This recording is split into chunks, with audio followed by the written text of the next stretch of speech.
பிரதான செய்திகளின் தலைப்புச் செய்திகள்.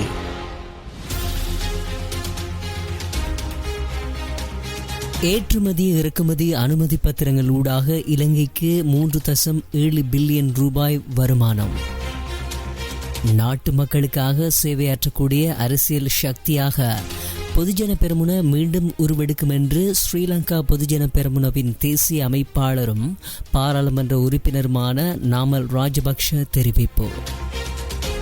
உத்தேச கல்வி சீர்திருத்தத்தின் ஊடாக இலங்கையின் முழு சமூக மட்டத்தையும் பொருளாதார மட்டத்தையும் ஒரே சமயத்தில் உயர்த்துவதற்கு நாம் அனைவரும் ஒன்றுபடுவோம் என ஜனாதிபதி அனுரகுமார திசாநாயக்க தெரிவிப்பு.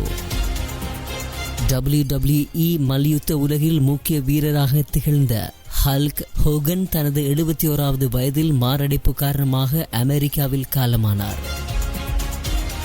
அகமதாபாத் விமான விபத்துக்கு பிறகு ஏர் இந்தியா விமானிகள் அடிக்கடி மருத்துவ விடுப்பில் செல்வது அதிகரித்துள்ளதாக தகவல்கள் வெளியாகியுள்ளன. தொலைதூர கிழக்கு அமூர் பகுதியில் அதன் இலக்கிலிருந்து சுமார் 16 கிலோமீட்டர் தொலைவில் காணாமல் போன விமானத்தின் சிதைவுகளை ரஷ்ய மீட்பு படையினர் கண்டுபிடிப்பு.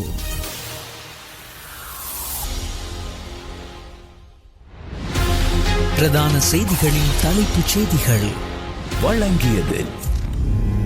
இறுதி யாத்திரைக்கு அவசரப்பட வேண்டாம். சட்டவிரோதமாக படகு மூலம் ஆஸ்திரேலியா செல்வதற்கு எவ்வித வாய்ப்பும் இல்லை.